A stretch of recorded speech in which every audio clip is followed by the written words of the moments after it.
December 27 വിശുദ്ധ യോഹന്നാൻ ശ്ലീഹ. ഈശോ സ്നേഹിച്ചിരുന്ന ശിഷ്യൻ, ദൈവശാസ്ത്രജ്ഞനായ സുവിശേഷകൻ എന്നൊക്കെ അറിയപ്പെടുന്ന യോഹന്നാൻ ശ്ലീഹ ഗലീലയിലെ ഒരു മീൻപിടുത്തക്കാരനായിരുന്നു. സെബദിയുടെയും പരിശുദ്ധ മറിയത്തിൻ്റെ അടുത്ത ബന്ധുവായ സലോമിയുടെയും പുത്രനായ ശ്ലീഹ അപ്പസ്തോലനായ വലിയ യാക്കോബിൻ്റെ സഹോദരനുമാണ്. സമ്പത്തും സ്വാധീനവുമുള്ള ഒരു കുടുംബമായിരുന്നു അത്. ഈശോയുടെ പീഡാനുഭവ വേളയിൽ പ്രധാന ആചാര്യനുമായുള്ള പരിചയത്തിൻ്റെ പേരിൽ പ്രധാന പുരോഹിതൻ്റെ കൊട്ടാരമുറ്റത്ത് പ്രവേശിക്കാൻ യോഹന്നാന് സാധിച്ചത് ഇതിൻ്റെ തെളിവാണ്.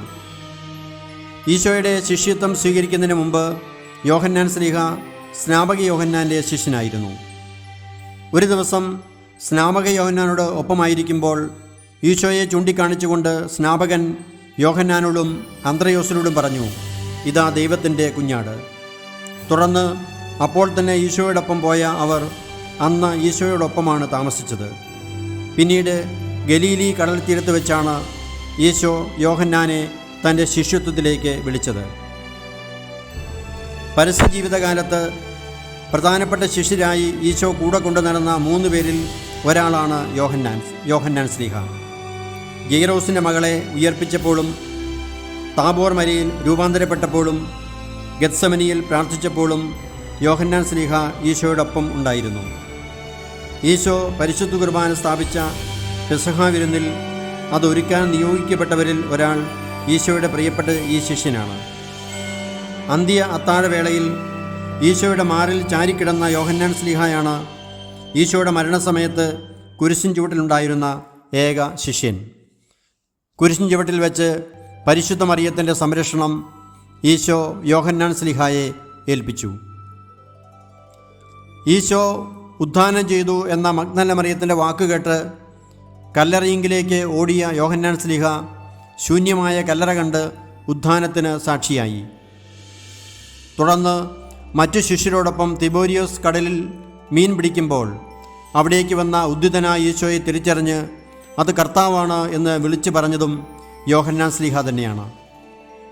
പെന്തക്കുസ്തായ്ക്ക് ശേഷം യെരൂശലേം ദേവാലയത്തിലെ സുന്ദര കവാടത്തിൽ വെച്ച് വിശുദ്ധ പത്രോസ് മുടന്തനെ സുഖപ്പെടുത്തിയപ്പോൾ കൂടെ യോഹന്നാൻ ശ്ലീഹായും ഉണ്ടായിരുന്നു.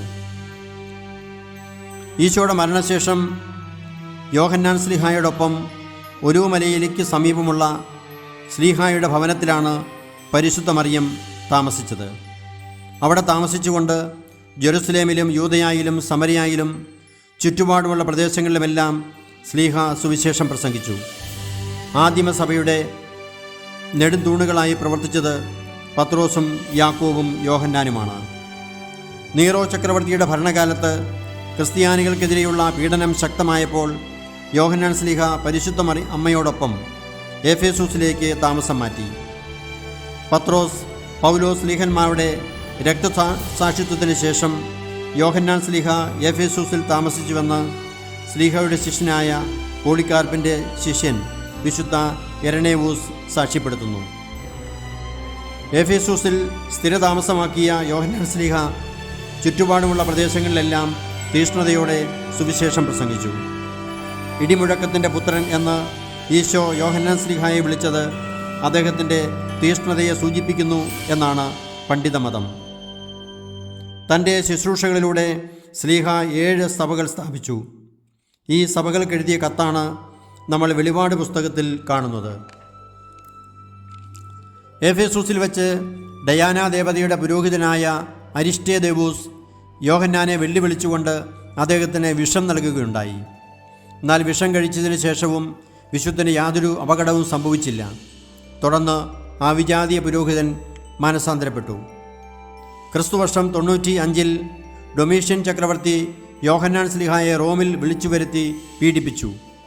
ലാറ്റിൻ ഗേറ്റിന് സമീപത്ത് വെച്ച് അദ്ദേഹത്തെ തിളയ്ക്കുന്ന എണ്ണയിലിട്ടു. എന്നാൽ യാതൊരു പരിക്കും ഏൽക്കാതെ ശ്ലീഹ രക്ഷപ്പെട്ടു.